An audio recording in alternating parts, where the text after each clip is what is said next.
It's official. I've hit the big red button. It is recording.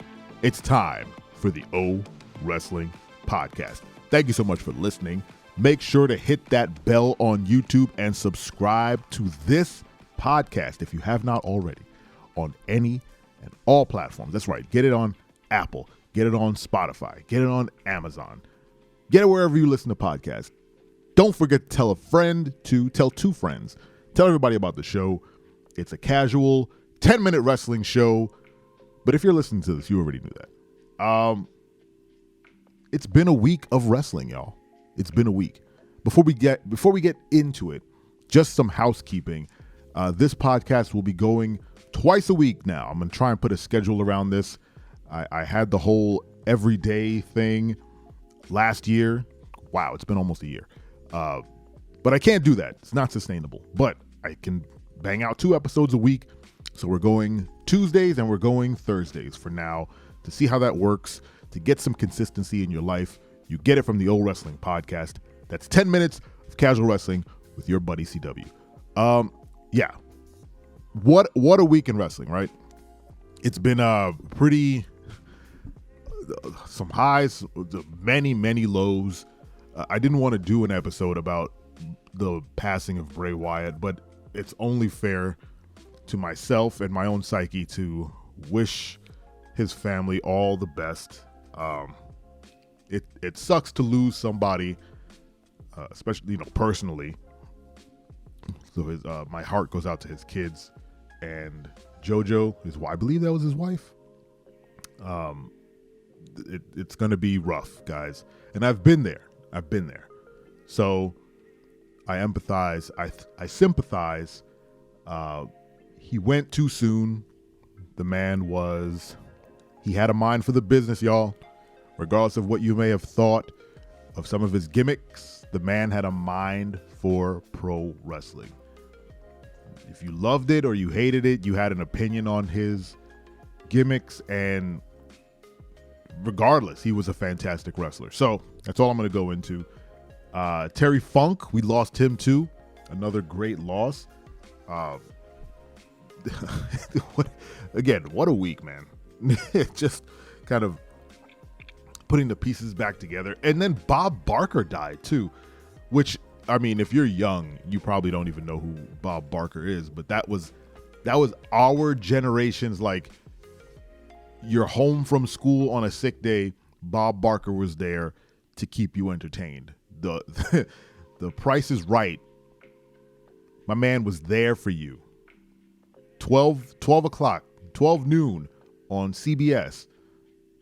You would tune in on a sick day or a day you were playing hooky, and you would catch Bob Barker just schooling these fools on the tube. How much do you think this is? Oh, you're wrong. You didn't make it. Oh, you're right. Come spin the wheel. Man, we lost some great ones last week. What a week. I mean, Bob Barker, as weird as it is to bring that up, he has connections to professional wrestling. I think he hosted either Raw or a pay-per-view or something in WWE. So he has connections to professional wrestling. So it all fits. So RIP to the legend Bob Barker, RIP to the hardcore legend Terry Funk, and RIP to the gone too soon Big Bray Wyatt. Just a shame. And then in the world of actual wrestling, like the actual act of professional wrestling, what is it? All In happened? AEW's All In.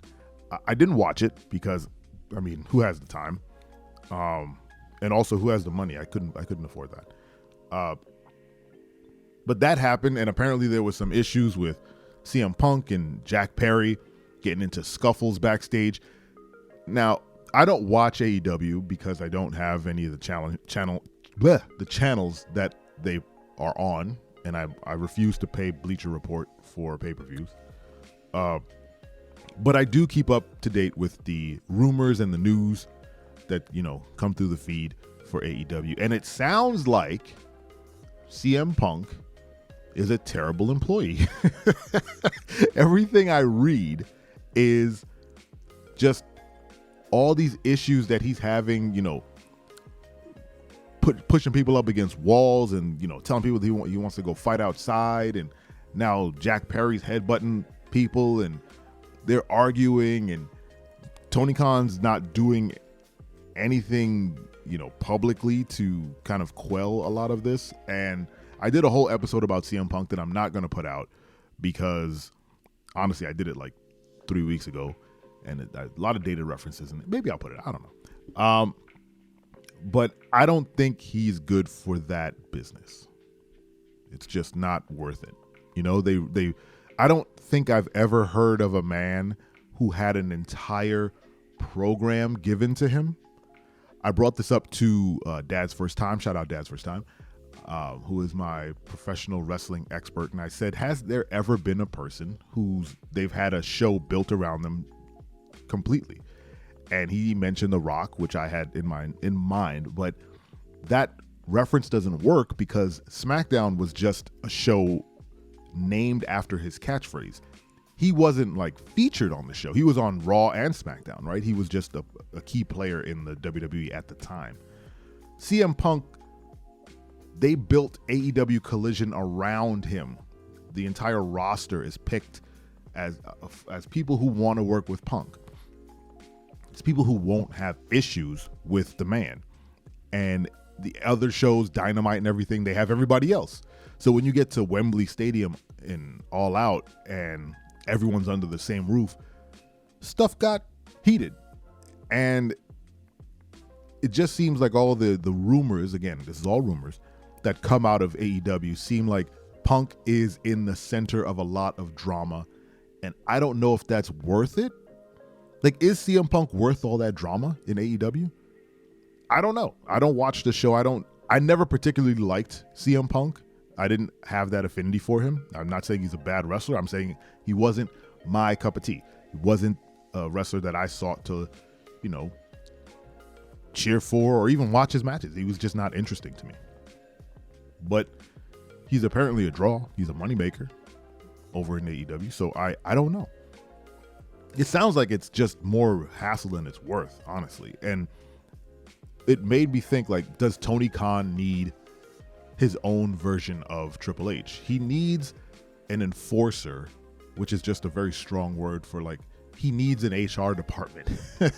He needs somebody, if he wants to book the matches and book the shows and be his own version of what Vince was in the 90s, he should do that. But he needs a talent relations person who is, either one of the boys backstage or one of the ladies backstage or whatever. Someone who's been in a locker room before and can command some respect and can quell a lot of this, craziness, right? I think the old adage was that the inmates were running the asylum. I've read that in a lot of those rumor posts that, wrestlers are just kind of running rampant and going into business for themselves and all this other nonsense. And they need somebody or a team of people, I would say, to quell that. Maybe it's an outside resource. They can't be homegrown. It can't be homegrown folks taking over, right? There are the Jerichos back there. There, the Kenny Omegas and whatnot, but they all get into scuffles too. So they are not the people who need to be taking care of the business. They need to bring in some new folks. They need to bring in a whole team of people that manage the talent. Honestly, I don't know. That's just my opinion, but I'm not $1 billion person, so maybe I'm wrong.